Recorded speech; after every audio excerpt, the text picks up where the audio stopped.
Hello student, welcome to my YouTube channel जो कि है रेशम क्लासेस सिग्नू। आज की वीडियो काफ़ी इंपॉर्टेंट है क्योंकि हर एक स्टूडेंट जो एग्जामिनेशन दे रहा है या फिर देने जाएगा या फिर दे चुका है, उसके लिए ये जानना काफ़ी ज़रूरी होता है कि उसे कितने मार्क्स मिलने वाले हैं।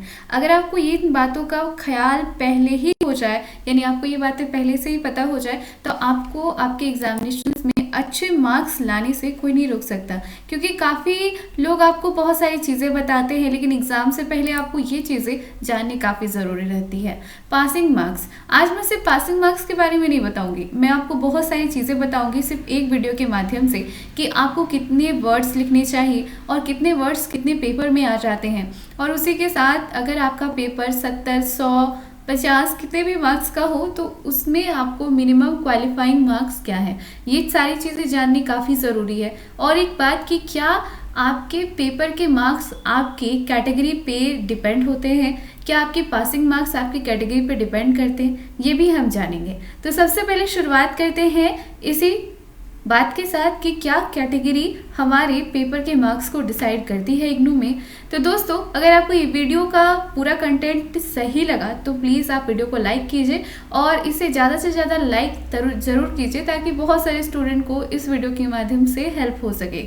बात करते हैं कैटेगरी। वैसे हम जानते हैं कि बहुत सारी कैटेगरी है और सबको आरक्षण प्राप्त है, लेकिन इग्नू में क्या ये कैटेगरी सिस्टम आपके ग्रेड कार्ड पे भी असर डालता है? तो इसका पूरा और सीधा जवाब है कि ऐसा कुछ भी नहीं होता। आपको आपके कैटेगरी के हिसाब से मार्क्स नहीं मिलते। आपका जो ग्रेड है बस उसी के हिसाब से मिलेगा जैसे इग्नू डिसाइड करता है। यानी कि अगर आप किसी भी ग्रेड से हो या आप जनरल कैटेगरी हो, ओबीसी हो या एसटी एससी हो, कोई भी कैटेगरी आपकी आती हो, इससे आपके मार्क्स में कोई भी फ़र्क नहीं पड़ता। आपके ग्रेड कार्ड और आपकी कैटेगरी से कोई भी रिलेशन नहीं है। तो उम्मीद है कि आप इन चीज़ों को समझ गए होंगे।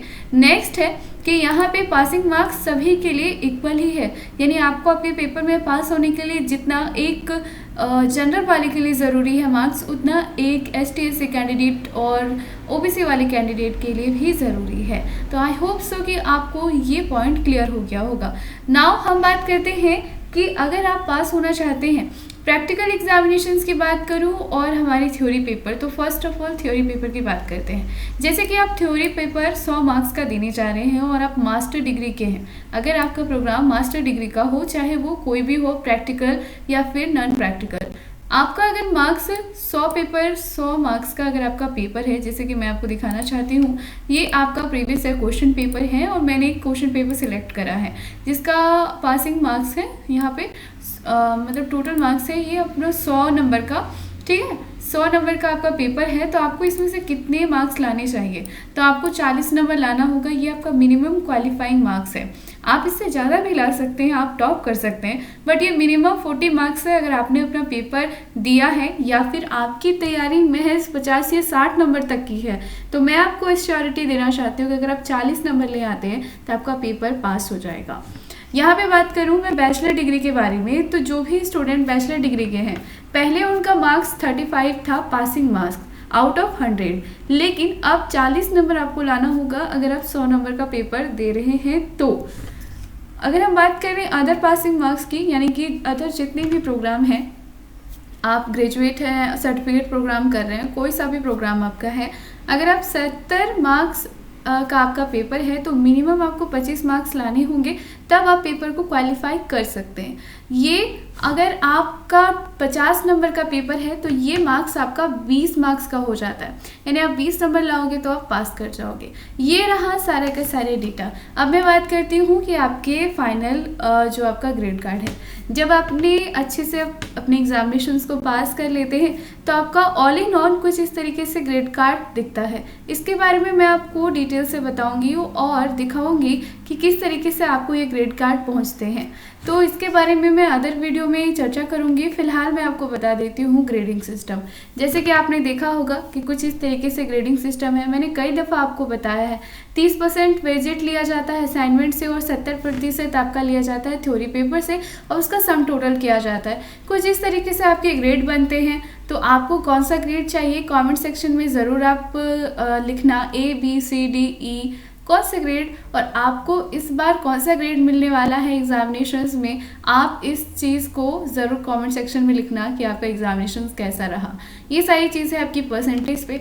बात करते हैं वर्ड लिमिट्स की, तो वर्ड लिमिट्स कुछ इस तरीके से है कि नेक्स्ट वीडियो में डिटेल से बताऊंगी, लेकिन इस वीडियो में मैं आपको थोड़ा सा बता देना चाहती हूँ कि वर्ड लिमिट्स कुछ इस तरीके से हैं, जैसे कि आपका पेपर है। अब पेपर में बहुत सारे अलग अलग पेपर होते हैं, कहने का मतलब किसी का प्रैक्टिकल पेपर है, किसी का नॉन प्रैक्टिकल है, किसी का डायग्रामेटिक पेपर है, और हम मैथ की और कैलकुलेशन वाले सब्जेक्ट्स को छोड़कर बात करते हैं सिर्फ जो हमारी थियोरेटिकल पेपर होती हैं, जो डिस्क्रिप्टिव होती हैं, उनकी बात करें तो यहाँ पे जो 500 शब्द है ना, 500 शब्द, तो स्टूडेंट ये 500 शब्द देख के ना डर जाते हैं कि 500 शब्द OMG मैं इसे कैसे करूँ। तो आप इसके बारे में टेंशन मत लीजिए, 500 शब्द कुछ ज़्यादा नहीं होते। जैसे कि इग्नू का पेपर कुछ इस तरीके से होता है, A4 साइज़ का पेपर होता है। उस A4 साइज़ के पेपर में आपको 500 वर्ड्स के लिए कितना लिखना पड़ता है। 500 वर्ड्स कहने का मतलब है, अगर हम आपको बता दें ये 25 मार्क्स का है, 5 मार्क्स के लिए आपको एक से 1.5 पेज आपको लिखना पड़ता है। तो आप सोच लीजिए कि कम से कम 25 पेज हैं, तो आपको 4 पेपर तो लिखना ही पड़ेगा। अब 4 पेज कहने का मतलब होता है कि आपको एक पेज में 2 साइड मिलता है। अब उसे आप 2 साइड को कैलकुलेट कर लीजिए कि आपके 4 साइड्स आपको लिखने हैं। तो ये सारी चीज़ें हैं जो आपको ध्यान में रखनी है। और मार्क्स की बात करें तो जैसे कि यहाँ पे 250 लिखा हुआ है। अब 250 शब्द आपके कितने पेजेस में आ जाते हैं, 2 पेजेस काफ़ी हैं आपके 250 वर्ड्स कंप्लीट करने के लिए। तो ये सारी चीज़ें हैं बहुत छोटी छोटी, जिसे आपको लिखना चाहिए, समझना चाहिए, और आप इसे देख के टेंशन में मत आइए कि मैंने वर्ड्स लिमिट्स नहीं लिखे। ये इसलिए दिए जाते हैं कि कई बार स्टूडेंट सोचते हैं कि हमें कितने मार्क्स तक लिखना चाहिए, 4 पेज 5 पेज। तो वर्ड्स लिमिट्स आपको इसीलिए दिए जाते हैं ताकि आप सही से क्वेश्चंस को लिख सकें। और आपको मैं और एक बात बताना चाहती हूँ कि आपको कोई भी एक्स्ट्रा पेज नहीं दिया जाएगा जब आप इग्नू के एग्जामिनेशंस देने जाते हो। एक्स्ट्रा सीट आपको आंसर शीट नहीं दी जाएगी, सिंगल आंसर शीट मिलती है, उसी में आपको अपने क्वेश्चंस अटेम्प्ट करने होते हैं। उम्मीद है वीडियो आपको अच्छी लगी है तो फॉरवर्ड ज़रूर करना, लाइक ज़रूर करना, कॉमेंट सेक्शन में अपना नाम ज़रूर लिखना। मिलती हूँ नेक्स्ट वीडियो में। Thank you so much.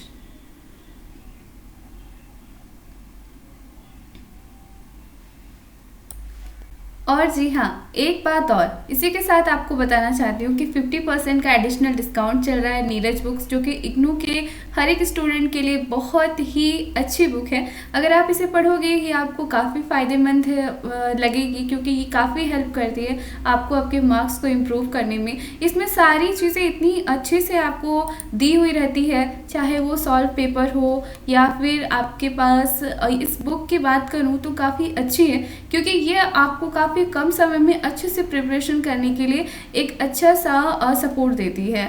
और इसके माध्यम से आप कम समय में अच्छी सी तैयारी कर सकते हो, आपकी अंडरस्टैंडिंग हो जाती है, क्वेश्चंस आप देख लेते हो कि किस तरीके से क्वेश्चंस को डील किया गया है। ये सारी ऑल इन ऑल काफ़ी अच्छी बुक है। तो उम्मीद है कि आप अपने एग्जामिनेशंस की तैयारी के लिए एक अच्छी किताब ढूंढ रहे होंगे, और वो किताब है आपकी neerajbooks.com। उम्मीद है आप इसे परचेज करना चाहते होंगे। परचेज करने के लिए आपको नीचे दिए गए लिंक पे जाना होगा, जो कि इस डिस्क्रिप्शन बॉक्स पे है, और आप इसे परचेज कर सकते हैं। Thank you so much. मिलती हूँ नेक्स्ट वीडियो पे। प्लीज़ परचेज इग्नू के लिए नीरज बुक्स। Thank you.